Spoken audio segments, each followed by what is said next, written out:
कृपाकर दीनबन्धो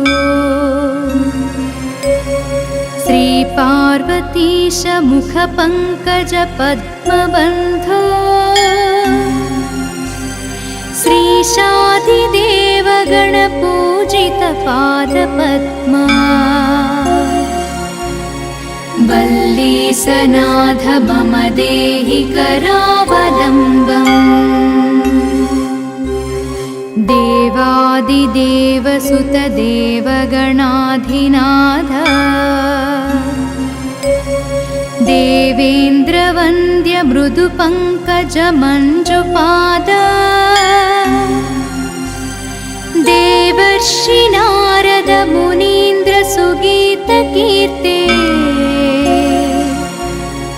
वल्लीसनाथ मम देहि करावलम्बम् नित्यान्नदान निरताखिल रोगहारन् तस्मात् प्रदान परिपूरित भक्तकामा श्रुत्यागम प्रणववाच्य निजस्वरूप वल्लीसनाथ मम देहि करावलम्बम् क्रौञ्चासुरेन्द्र परिखण्डन शक्तिशूल पाशादिशस्त्र परिमण्डित दिव्यपाणे श्रीकुण्डलीश धृततुण्ड्र सिकेन्द्रवाहा वल्लीसनाथ मम देहि करावलम्बम् देवाधिदेव रथमण्डल मध्यवेद्य देवेन्द्रपीडनकरं दृढचापहस्तम् शूरं निहत्य सुरकोटिभिरीड्यमाना वल्लीसनाथ मम देहि करावलम्बम् हारादिरत्नमणियुक्तकिरीटहार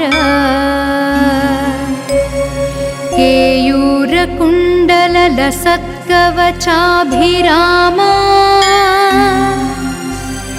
हे वीरतारक जयामर बृन्दवन्द्य वल्लीसनाथ मम देहि करावलम्बम् पञ्चाक्षरादिमनुमन्त्रितगाङ्गतोयैः पञ्चामृतैः प्रमुदितेन्द्रमुखैर्मुनीन्द्रैः पट्टाभिषिक्त हरियुक्त पराशनाथ वल्लीसनाथ मम देहि करावलम्बम् श्रीकार्तिकेय करुणामृतपूर्णदृष्ट्या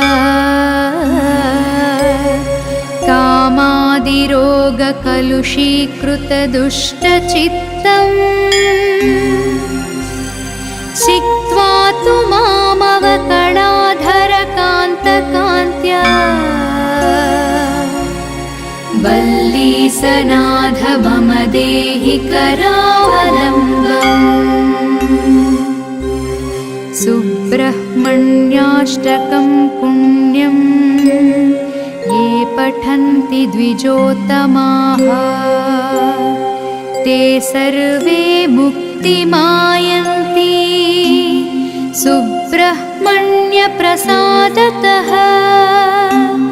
सुब्रह्मण्याष्टकमिदं प्रातरुत्थाय यः पठेत् कोटिजन्मकृतं पापं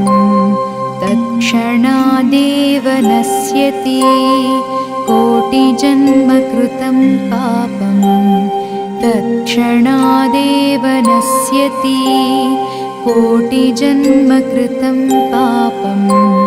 तत्क्षणादेव नश्यति तत्क्षणादेव नश्यति तत्क्षणादेव नश्यति इति श्रीसुब्रह्मण्याष्टकं सम्पूर्णम्।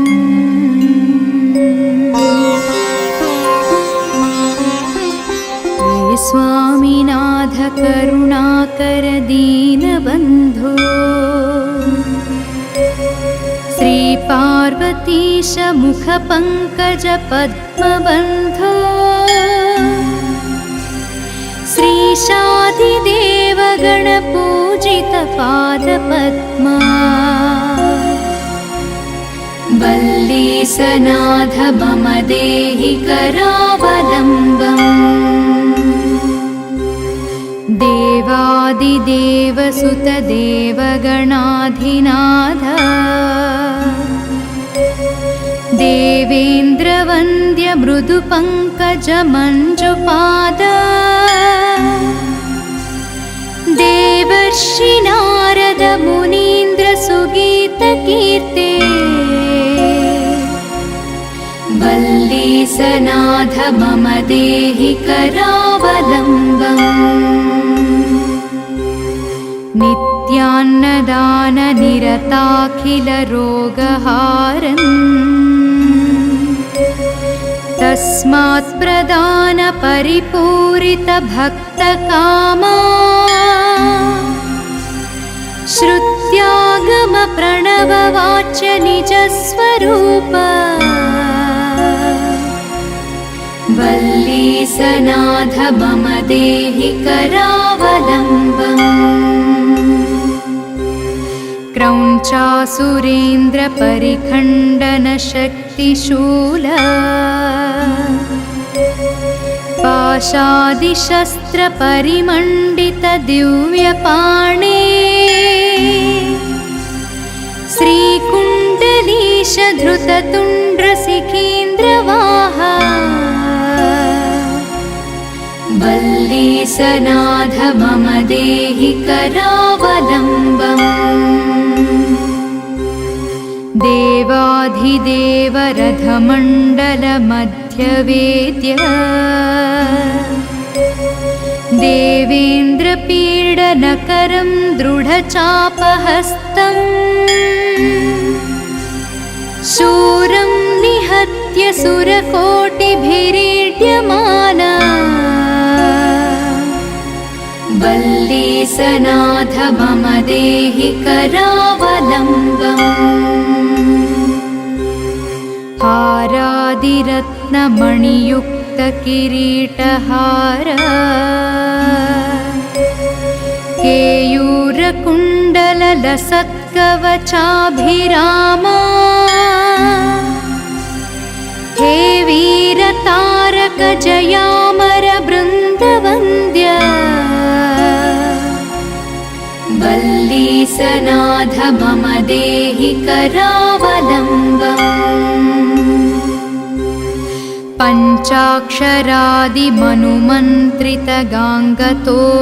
पञ्चाक्षरादिमनुमन्त्रितगाङ्गतोयैः पञ्चामृतैः प्रमुदितेन्द्रमुखैर्मुनीन्द्रैः पट्टाभिषिक्त हरियुक्त पराशनाथ वल्लीसनाथ मम देहि करावलम्बम्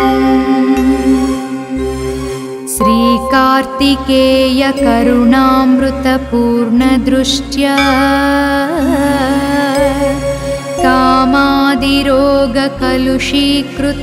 कामादिरोगकलुषीकृतदुष्टचित्तम् छित्त्वा तु मामवकणाधरकान्तकान्त्या वल्लीसनाथ मम देहि करावलम्बम् सुब्रह्मण्याष्टकं पुण्यं ये पठन्ति द्विजोत्तमाः ते सर्वे मुक्तिमायन्ति सुब्रह्मण्यप्रसादतः सुब्रह्मण्याष्टकमिदं प्रातरुत्थाय यः पठेत् कोटिजन्मकृतं पापं तत्क्षणादेव नश्यति कोटिजन्मकृतं पापं तत्क्षणादेव नश्यति कोटिजन्मकृतं पापं तत्क्षणादेव नश्यति तत्क्षणादेव नश्यति तत्क्षणादेव नश्यति इति श्रीसुब्रह्मण्याष्टकं सम्पूर्णम्।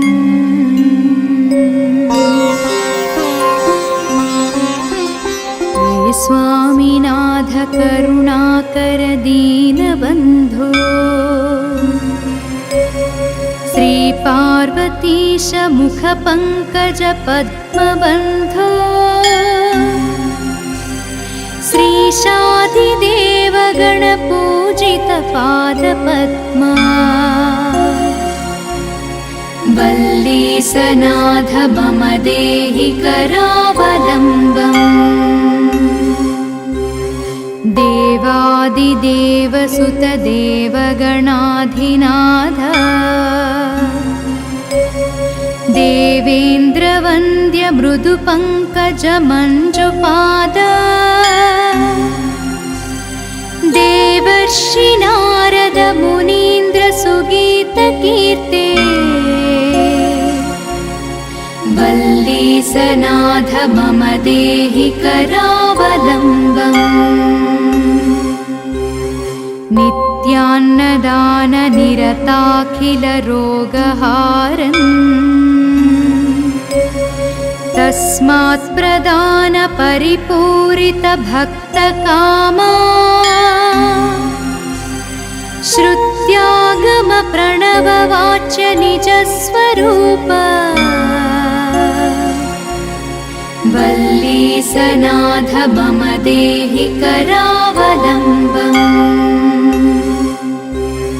क्रौञ्चासुरेन्द्र परिखण्डन शक्तिशूल पाशादिशस्त्र परिमण्डित दिव्यपाणे श्रीकुण्डलीश धृततुण्ड्र सिखीन्द्रवाहा वल्लीसनाथ मम देहि करावलम्बम् देवाधिदेव रथमण्डल मध्यवेद्य देवेन्द्रपीडनकरं दृढचापहस्तम् शूरं निहत्य सुरकोटिभिरीड्यमाना वल्लीसनाथ मम देहि करावलम्बम् हारादिरत्नमणियुक्त किरीटहार केयूरकुण्डल लसत्कवचाभिरामा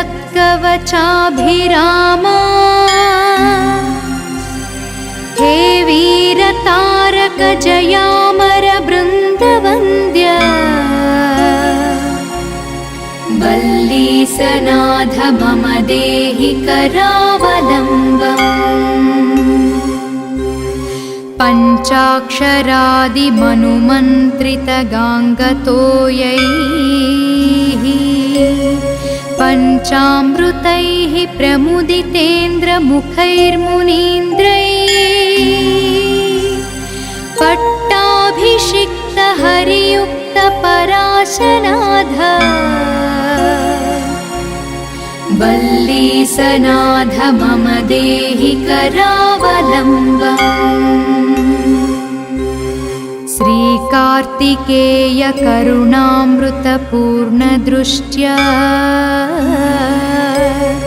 कामादिरोगकलुषीकृतदुष्टचित्तम् सिक्त्वा तु मामवकणाधरकान्तकान्त्या वल्लीसनाथ मम देहि करावलम्बम्। सुब्रह्मण्याष्टकं पुण्यं ये पठन्ति द्विजोत्तमाः ते सर्वे मुक्तिमायन्ति सुब्रह्मण्यप्रसादतः।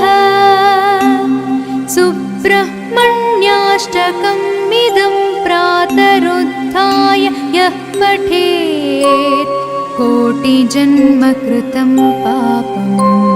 तत्क्षणादेव नश्यति। कोटिजन्मकृतं पापं तत्क्षणादेव नश्यति। कोटिजन्मकृतं पापं तत्क्षणादेव नश्यति। तत्क्षणादेव नश्यति। तत्क्षणादेव नश्यति। इति श्रीसुब्रह्मण्याष्टकं सम्पूर्णम्।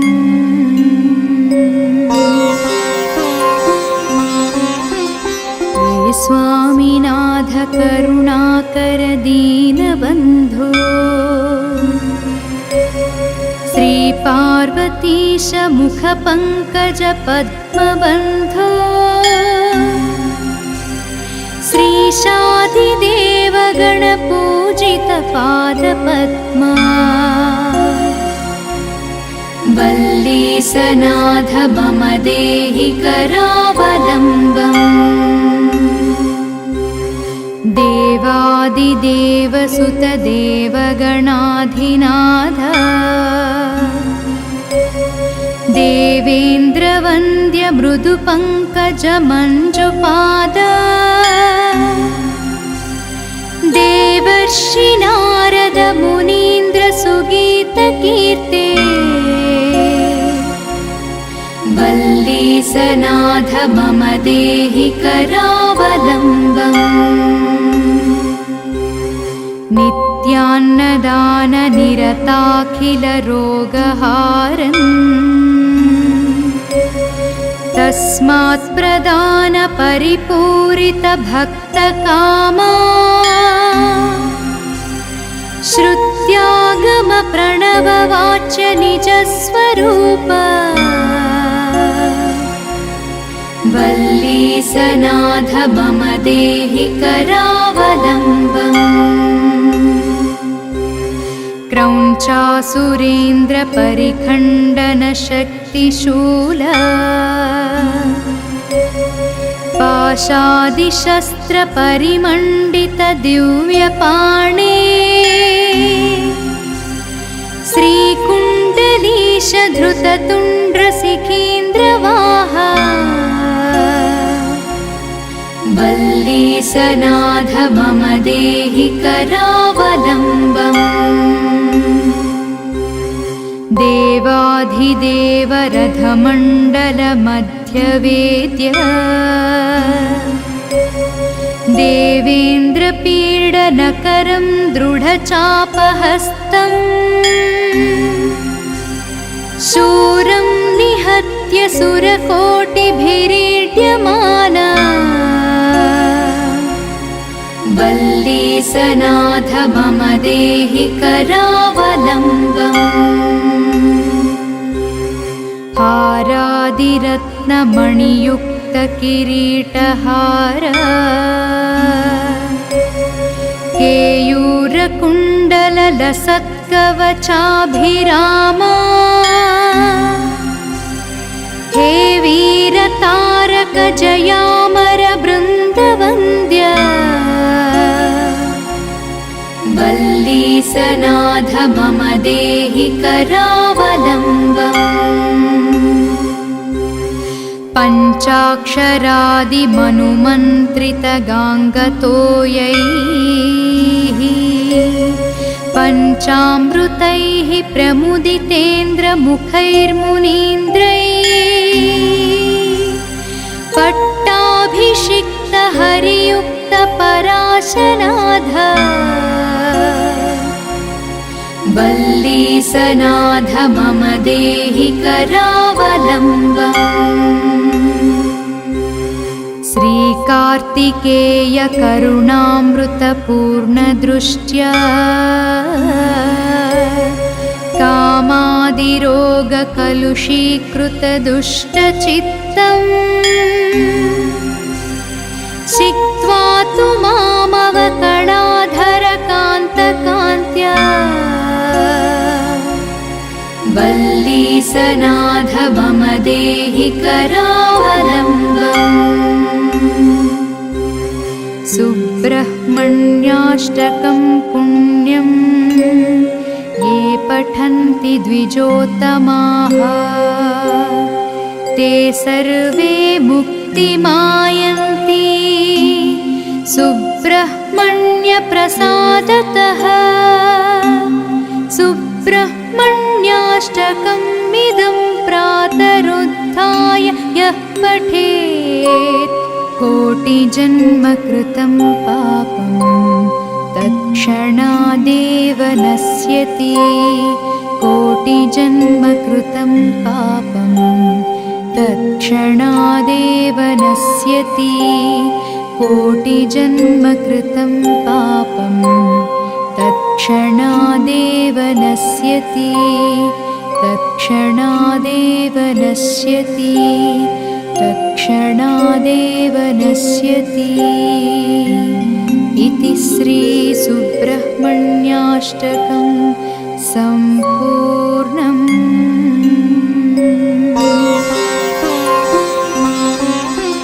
हे स्वामिनाथ करुणाकर दीनबन्धो श्रीपार्वतीश मुखपङ्कज पद्मबन्धो श्रीशादिदेव गणपूजित पादपद्मा वल्लीसनाथ मम देहि करावलम्बम् देवादिदेव सुत देवगणाधिनाथ देवेन्द्रवन्द्य मृदुपङ्कज मञ्जुपाद देवर्षि नारद मुनीन्द्र सुगीतकीर्ते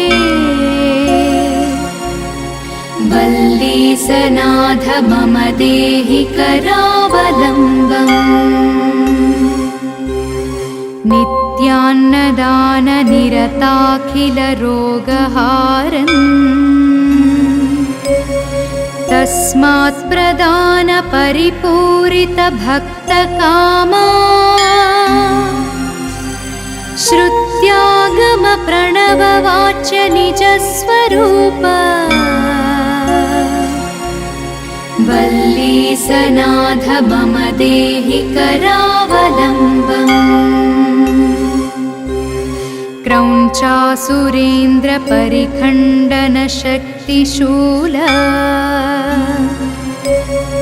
पाशादिशस्त्र परिमण्डित दिव्यपाणे श्रीकुण्डलीश धृततुण्ड्र सिखीन्द्रवाहा वल्लीसनाथ मम देहि करावलम्बम् देवाधिदेव रथमण्डल मध्यवेद्य देवेन्द्रपीडनकरं दृढचापहस्तम् शूरं निहत्य सुरकोटिभिरीड्यमाना वल्लीसनाथ मम देहि करावलम्बम् हारादिरत्नमणियुक्तकिरीटहार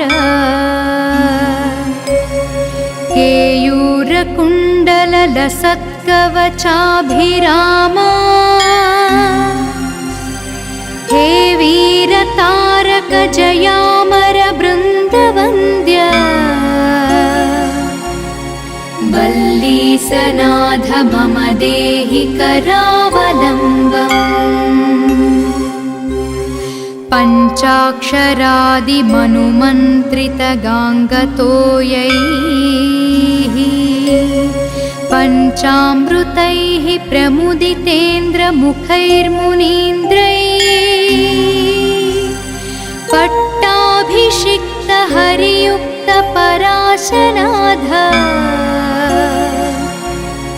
वल्लीसनाथ मम देहि करावलम्बम् श्रीकार्तिकेय करुणामृतपूर्णदृष्ट्या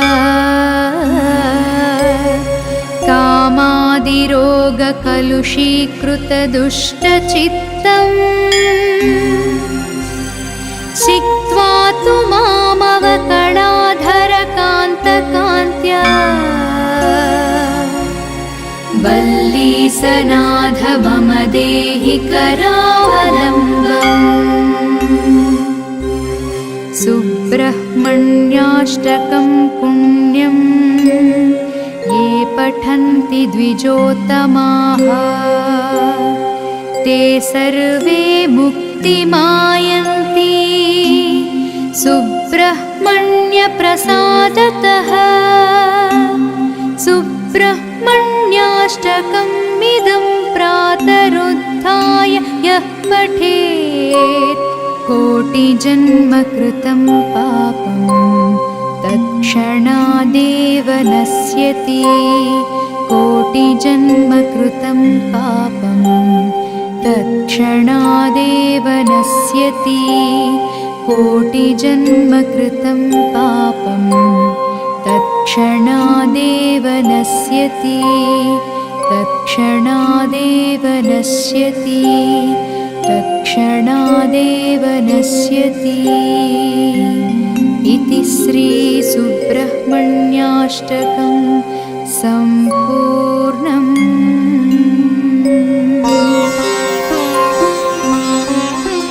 हे स्वामिनाथ करुणाकर दीनबन्धो श्रीपार्वतीश मुखपङ्कज पद्मबन्धो श्रीशादिदेव गणपूजित पादपद्मा वल्लीसनाथ मम देहि करावलम्बम् देवादिदेव सुत देवगणाधिनाथ देवेन्द्रवन्द्य मृदुपङ्कज मञ्जुपाद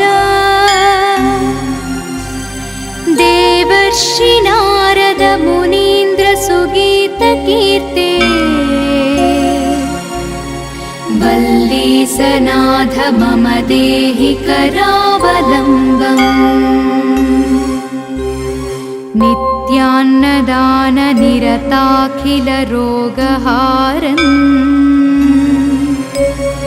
तस्मात् प्रदान परिपूरित भक्तकामा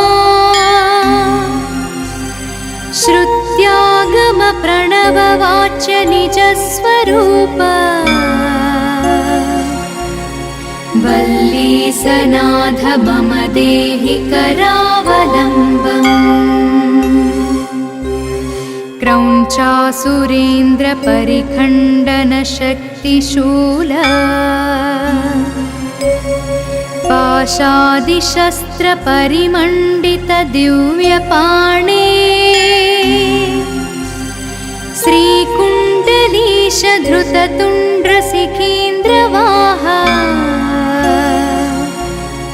वल्लीसनाथ मम देहि करावलम्बम् देवाधिदेव रथमण्डल मध्यवेद्य देवेन्द्रपीडनकरं दृढचापहस्तम् शूरं निहत्य सुरकोटिभिरीड्यमाना वल्लीसनाथ मम देहि करावलम्बम् हारादिरत्नमणियुक्तकिरीटहार केयूरकुण्डललसत्कवचाभिरामा हे वीरतारक जयामर बृन्दवन्द्य वल्लीसनाथ मम देहि करावलम्बम् पञ्चाक्षरादिमनुमन्त्रितगाङ्गतोयैः पञ्चामृतैः प्रमुदितेन्द्रमुखैर्मुनीन्द्रैः पट्टाभिषिक्तहरियुक्तपराशनाथ वल्लीसनाथ मम देहि करावलम्बम् श्रीकार्तिकेय करुणामृतपूर्णदृष्ट्या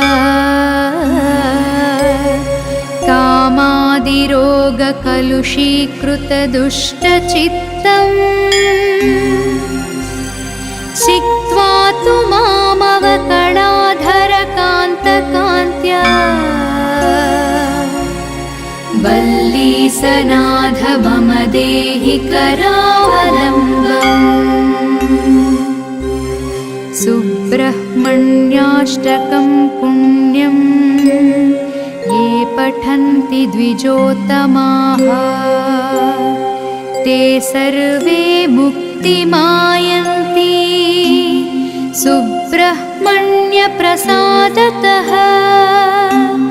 सुब्रह्मण्याष्टकमिदं प्रातरुत्थाय यः पठेत् कोटिजन्मकृतं पापं तत्क्षणादेव नश्यति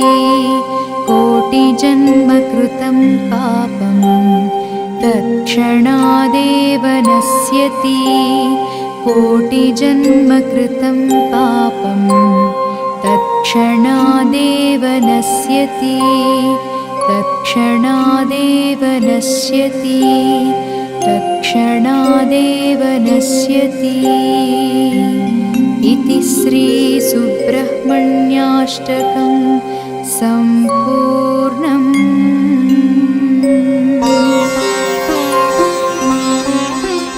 हे स्वामिनाथ करुणाकर दीनबन्धो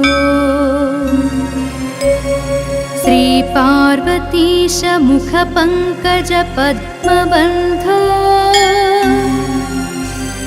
श्रीशादिदेव गणपूजित पादपद्मा वल्लीसनाथ मम देहि करावलम्बम् देवादिदेव सुत देवगणाधिनाथ देवेन्द्रवन्द्य मृदुपङ्कज मञ्जुपाद देवर्षि नारद मुनीन्द्र सुगीतकीर्ते वल्लीसनाथ मम देहि करावलम्बम् नित्यान्नदान निरताखिल रोगहारन् तस्मात् प्रदान परिपूरित भक्तकामा श्रुत्यागम प्रणववाच्य निजस्वरूप वल्लीसनाथ मम देहि करावलम्बम् क्रौञ्चासुरेन्द्र परिखण्डन शक्तिशूल पाशादिशस्त्र परिमण्डित दिव्यपाणे श्रीकुण्डलीश धृततुण्ड्र सिखीन्द्रवाहा वल्लीसनाथ मम देहि करावलम्बम् देवाधिदेव रथमण्डलमध्यवेद्य देवेन्द्रपीडनकरं दृढचापहस्तम् शूरं निहत्य सुरकोटिभिरीड्यमाना वल्लीसनाथ मम देहि करावलम्बम्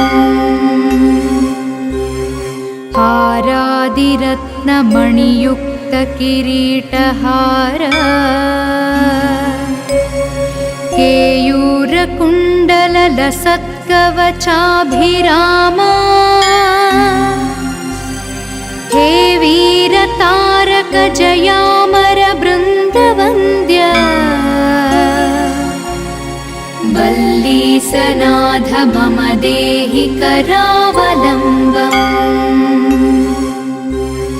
पञ्चाक्षरादिमनुमन्त्रितगाङ्गतोयैः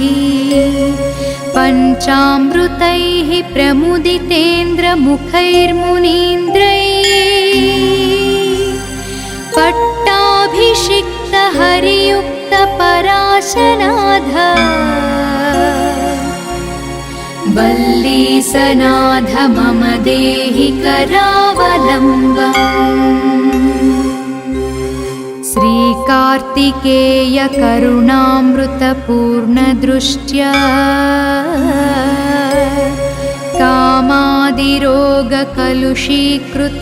कामादिरोगकलुषीकृतदुष्टचित्तम्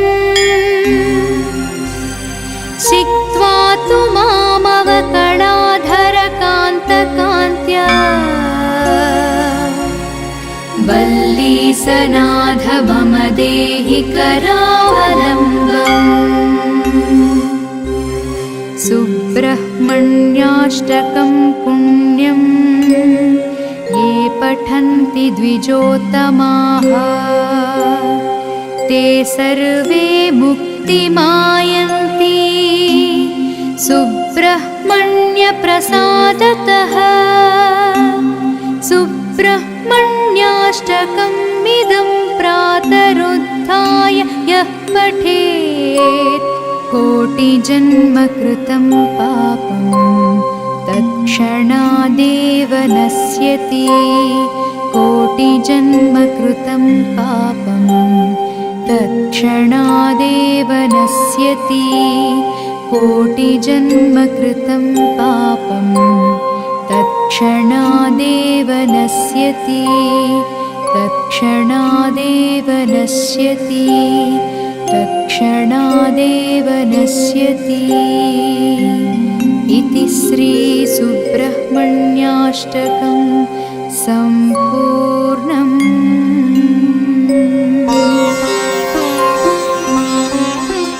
हे स्वामिनाथ करुणाकर दीनबन्धो श्रीपार्वतीश मुखपङ्कज पद्मबन्धो श्रीशादिदेव गणपूजित पादपद्मा वल्लीसनाथ मम देहि करावलम्बम् देवादिदेव सुत देवगणाधिनाथ देवेन्द्रवन्द्य मृदुपङ्कज मञ्जुपाद देवर्षि नारद मुनीन्द्र सुगीतकीर्ते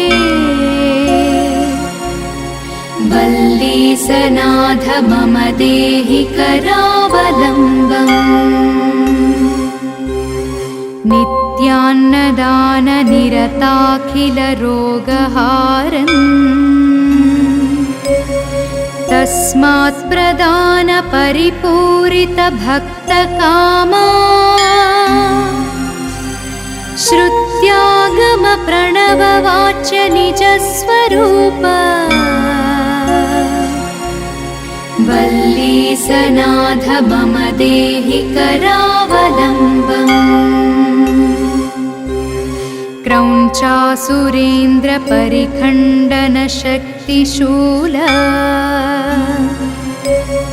पाशादिशस्त्रपरिमण्डितदिव्यपाणे श्रीकुण्डलीशधृततुण्ड्रशिखीन्द्रवाहा वल्लीसनाथ मम देहि करावलम्बम् देवाधिदेवरथमण्डलमध्यवेद्य देवेन्द्रपीडनकरं दृढचापहस्तम् शूरं निहत्य सुरकोटिभिरीड्यमाना वल्लीसनाथ मम देहि करावलम्बम्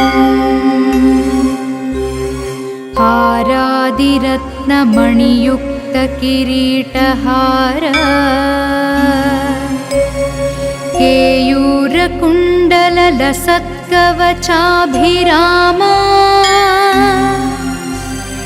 हे वीरतारकजयामरबृन्दवन्द्य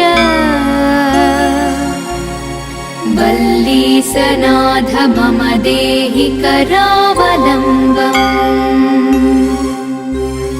पञ्चाक्षरादिमनुमन्त्रितगाङ्गतोयैः पञ्चामृतैः प्रमुदितेन्द्रमुखैर्मुनीन्द्रैः पट्टाभिषिक्तहरियुक्तपराशनाथ वल्लीसनाथ मम देहि करावलम्बम् श्रीकार्तिकेय करुणामृतपूर्णदृष्ट्या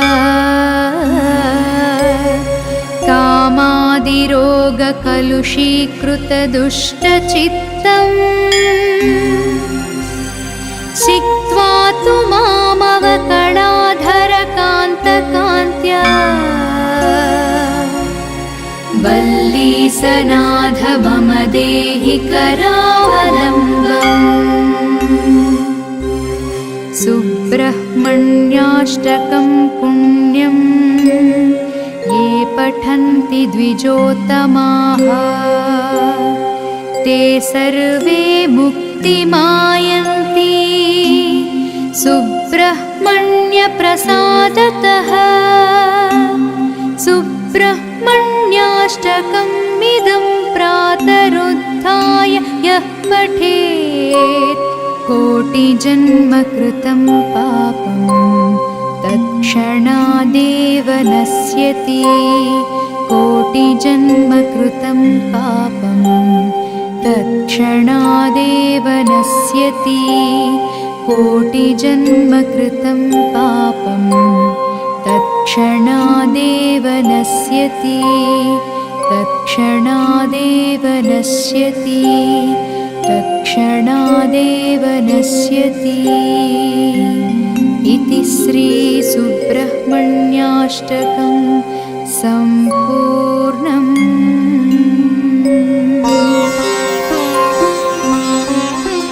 हे स्वामिनाथ करुणाकर दीनबन्धो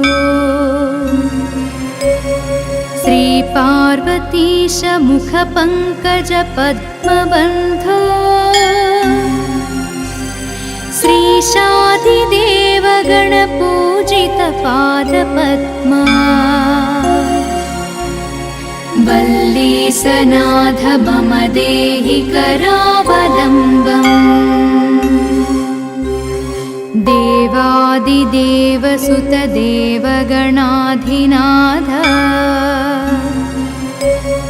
देवेन्द्रवन्द्य मृदुपङ्कज मञ्जुपाद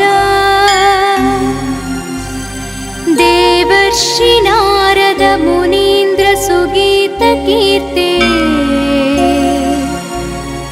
वल्ली वल्लीसनाथ मम देहि करावलम्बम्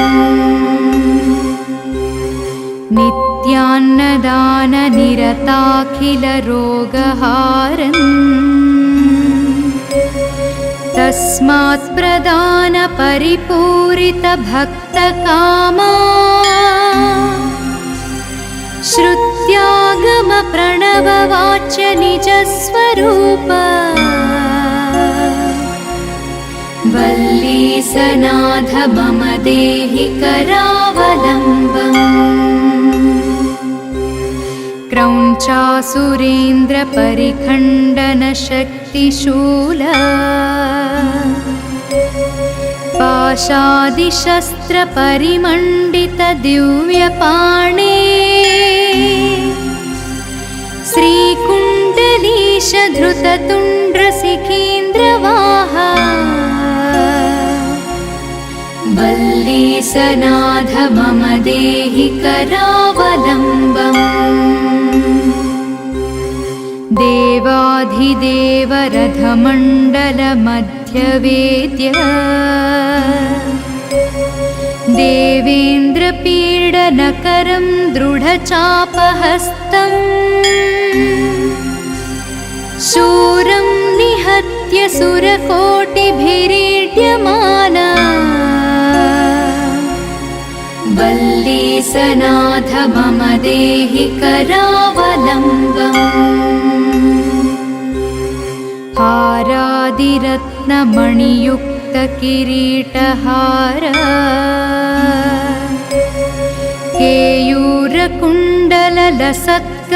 केयूरकुण्डललसत्कवचाभिरामा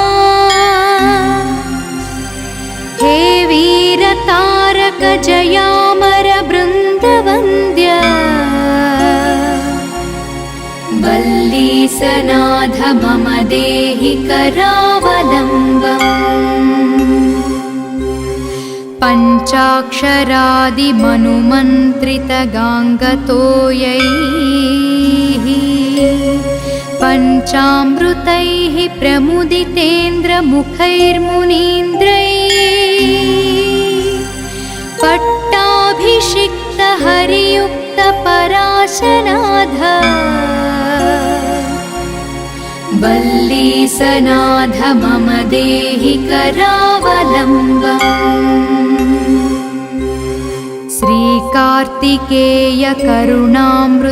श्रीकार्तिकेयकरुणामृतपूर्णदृष्ट्या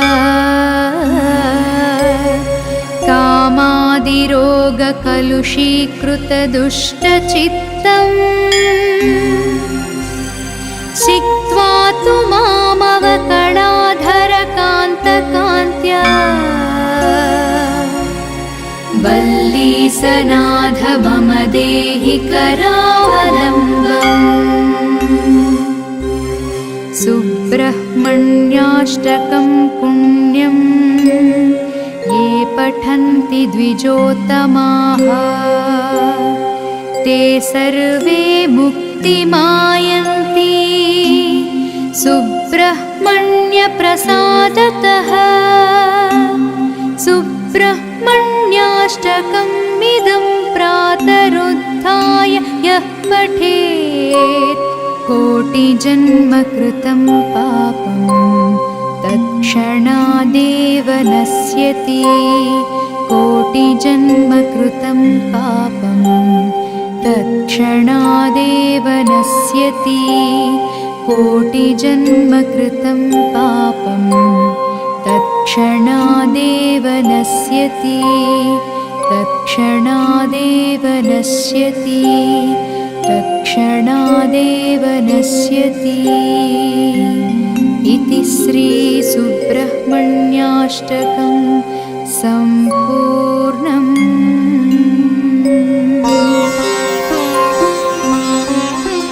हे स्वामिनाथ करुणाकर दीनबन्धो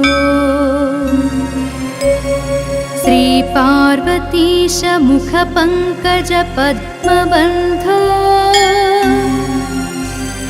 श्रीशादिदेव गणपूजित पादपद्मा वल्लीसनाथ मम देहि करावलम्बम् देवादिदेवसुत देवगणाधिनाथ देवेन्द्रवन्द्य मृदुपङ्कज मञ्जुपाद देवर्षि नारद मुनीन्द्र सुगीतकीर्ते वल्लीसनाथ मम देहि करावलम्बम् नित्यान्नदान निरताखिल रोगहारन् तस्मात् प्रदान परिपूरित भक्तकामा श्रुत्यागम प्रणववाच्य निजस्वरूप वल्लीसनाथ मम देहि करावलम्बम् क्रौञ्चासुरेन्द्र परिखण्डन शक्तिशूल पाशादिशस्त्र परिमण्डित दिव्यपाणे श्रीकुण्डलीश धृततुण्ड्र सिकीन्द्रवाहा वल्लीसनाथ मम देहि करावलम्बम् देवाधिदेव रथमण्डल मध्यवेद्य देवेन्द्रपीडनकरं दृढचापहस्तम्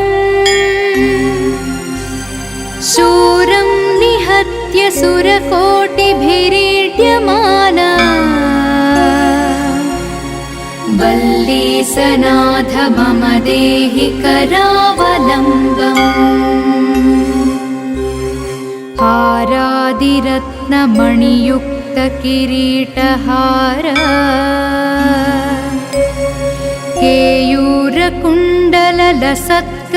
केयूरकुण्डललसत्कवचाभिरामा हे वीरतारक जयामर बृन्दवन्द्य वल्लीसनाथ मम देहि करावलम्बम्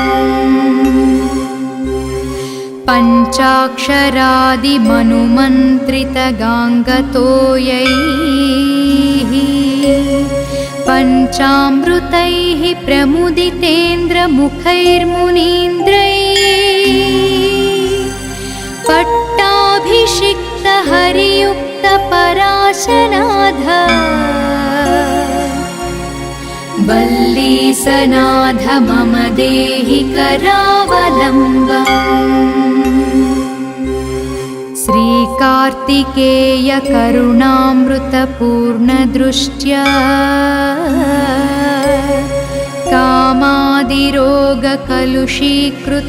कामादिरोगकलुषीकृतदुष्टचित्तम् सिक्त्वा तु मामवकणाधरकान्तकान्त्या वल्लीसनाथ मम देहि करावलम्बम् सुब्रह्मण्याष्टकं पुण्यं ये पठन्ति द्विजोत्तमाः ते सर्वे मुक्तिमायन्ति सुब्रह्मण्यप्रसादतः सुब्रह्मण्याष्टकम् इदं प्रातरुत्थाय यः पठेत् कोटिजन्मकृतं पापं तत्क्षणादेव नश्यति कोटिजन्मकृतं पापं तत्क्षणादेव नश्यति कोटिजन्मकृतं पापं तत्क्षणादेव नश्यति तत्क्षणादेव नश्यति तत्क्षणादेव नश्यति इति श्रीसुब्रह्मण्याष्टकं सम्पूर्णम्।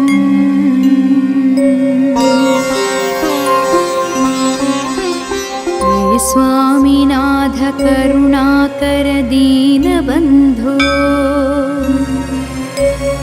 श्री पार्वतीश मुखपङ्कज पद्मबन्धो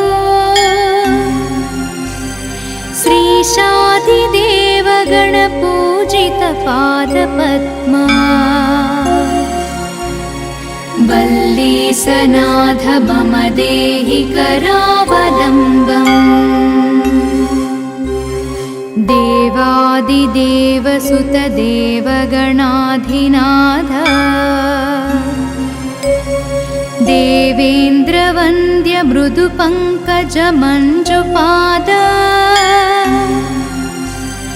देवर्षि नारद मुनीन्द्र सुगीतकीर्ते वल्लीसनाथ मम देहि करावलम्बम् नित्यान्नदान निरताखिल रोगहारन् तस्मात् प्रदान परिपूरित भक्तकामा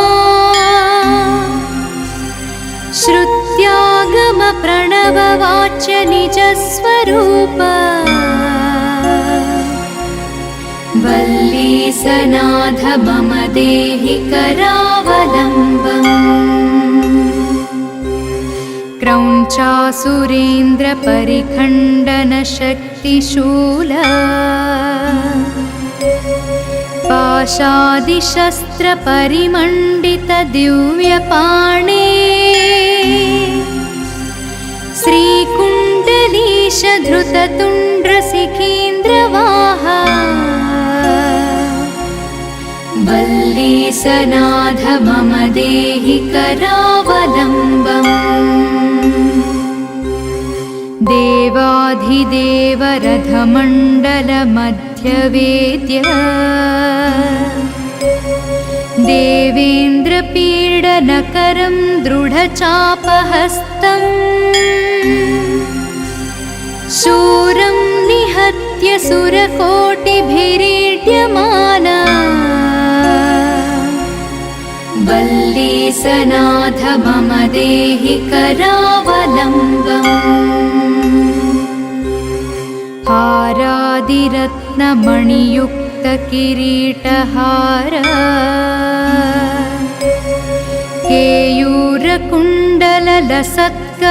केयूरकुण्डललसत्कवचाभिरामा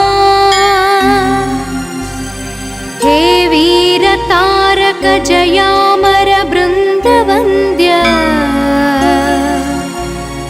वल्लीसनाथ मम देहि करावलम्बम्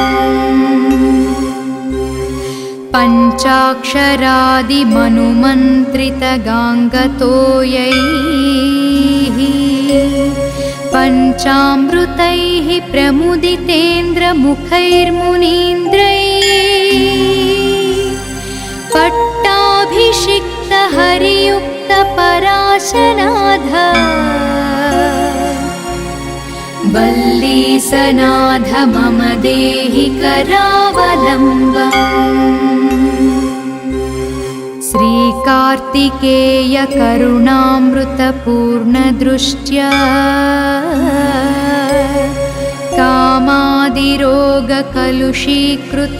कामादिरोगकलुषीकृतदुष्टचित्तम्